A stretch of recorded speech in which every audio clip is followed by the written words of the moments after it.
Here are the latest updates for UAAP Season 86 Women's Volleyball. Parehas ang records ngayong season. Parehas silang natalo ng UST Golden Tigresses. Dalawang teams na kapwa nakapasok sa finals last season.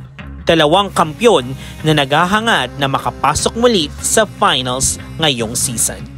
Yan ang DLSU Lady Spikers at NU Lady Bulldogs. Kapwa may 5 panalo at 1 talo. Sino kaya ang mag-uuwi ng malaking W sa last game ng round 1 ng eliminations? Yan ang ating tututukan.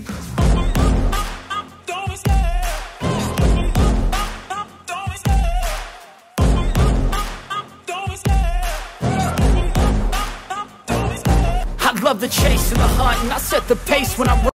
Pag-usapan muna natin ang team standings sa women's volleyball. Nangunguna pa rin ang UST Golden Tigresses na may flawless na record, 6-0. Susundan yan ng DLSU Lady Spikers at NU Lady Bulldogs na kapwa may 5 panalo at 1 talo. Sumusunod naman ang FEU Lady Tamaraws na may 3 panalo at 3 talo. Sumusunod naman ang Ateneo Blue Eagles at Adamson Lady Falcons na kapwa may 2 panalo at 4 na talo. Ang 7 naman ang UE Lady Warriors na may 1 panalo at 5 talo. At ang UP Fighting Maroons nga ang pang-8. Sila pa rin ay naghahangad ng kanilang unang panalo. Bubusisiin naman natin ang mga nakaraang laro ng DLSU Lady Spikers at NU Lady Bulldogs. Umpisahan natin sa NU Lady Bulldogs.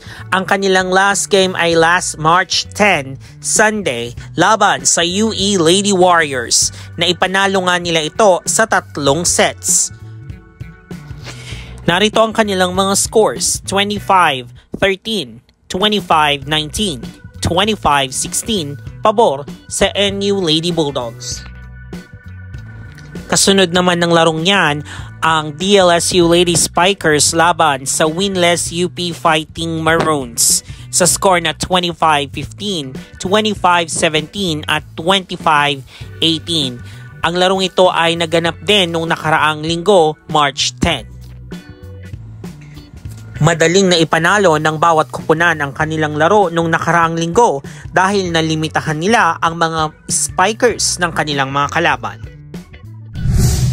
Ngayon naman sa ating analysis, ano nga ba ang dapat gawin ng bawat kupunan para makuha nila ang Big W sa darating na linggo? Ang game na yan ang magiging konklusyon ng Round 1 ng UAAP Season 86 Women's Volleyball Elimination Round. Ang aking iprepresenta ngayon ay ang aking opinion lamang at base sa aking obserbasyon nung mga nakaraang games nila. Matatandaan nga natin na sa unang laro ng season na ito ay naipanalo ng UST Golden Tigresses ang kanilang laban kontra National University Lady Bulldogs sa score na 25-19, 25-23 at 25-22. Nagulanta nga tayo dahil akala natin ay aabot ito ng 5 sets pero nakuha nga nila ang kalamangan at panalo. Ang masasabi nga natin ay hindi ang usual NU Lady Bulldogs ang nakita natin doon sa unang laro. Maaring nagkaroon sila ng first game jitters pero naipagpag nila ito at nakamit nila ang 5 sunod na panalo sa mga sumunod nilang games. Nagkaroon ng maraming adjustments during the game at ang mapapansin natin ay mabagal ang kanilang laro at hindi nakapag-set ang kanilang setter na si Lamina ng maayos during that game. But we will not also take that away from UST dahil talaga namang pinaghandaan din nila ang kanilang unang laro. Isa pa sa naging factor nung larong yon ay ang kanilang receive. Kung mapapansin natin ay naungusan sila ng receive ng UST. Si Pepito lang ay nagkaroon ng 16 digs at 12 excellent receptions. Pero hindi naman dyan nagpahuli si Micaela Bilen na nagkaroon ng 17 digs at 9 excellent receptions.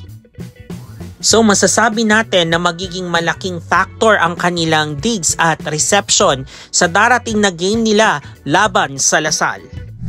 Isa pa sa kailangang improve ng NU Lady Bulldogs ang pag-activate sa lahat ng mga spikers nila, mapa-open man yan o middle, lalo na ang kanilang middle attacks dahil nga nababasa ang mga atake nila ng kabilang team.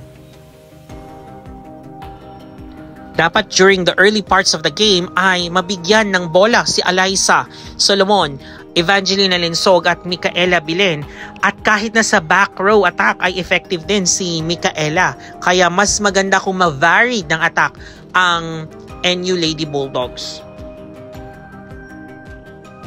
Bakit ko nga ba nasabi yan? Dahil alam naman natin na ang Lasal ang isa sa mga nangungunang blocking teams ngayong Season 86. Pwede naman itong makounteract ng NU sa pamamagitan ng pagkakaroon ng coverage sa likod ng kanilang mga spikers. Mahusay nga ang blocking ng Lasal dahil napipress nila ang kanilang mga kamay sa net at nababantayan nila ang down the line at cross-court attacks. Kaya naman kung ang NU Lady Bulldogs ay dapat maging smart sa kanilang mga atake, pwede nila itong padaanin or padaplisin sa mga kamay ng blockers para ito ay mas-side out. Another important aspect na kailangang improve ng NU ang kanilang service. Mahusay ang floor defense ng Lasal at para ma-disrupt ang laro nila ay kailangan maging smart din sila pagdating sa serves dahil ang service nga ang first line of attack.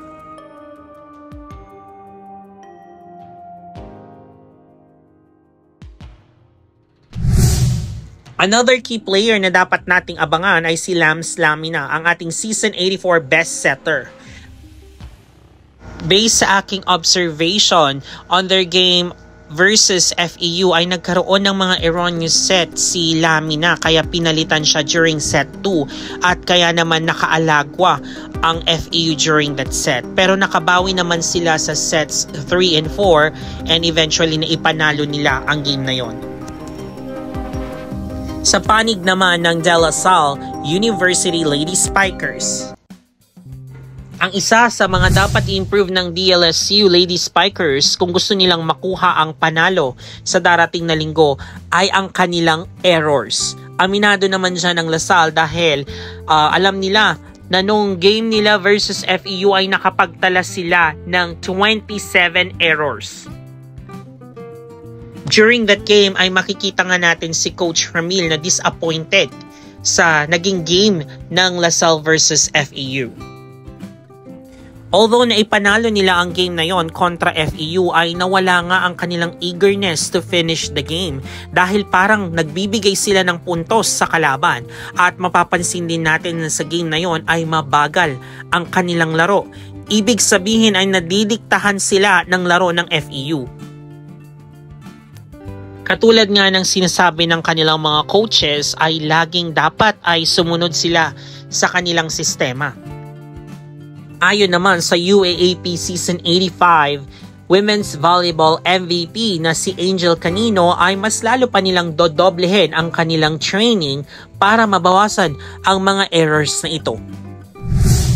Sobrang magiging kaabang-abang ang game sa darating na linggo at yan nga ay between the NU Lady Bulldogs at ang DLSU Lady Spikers.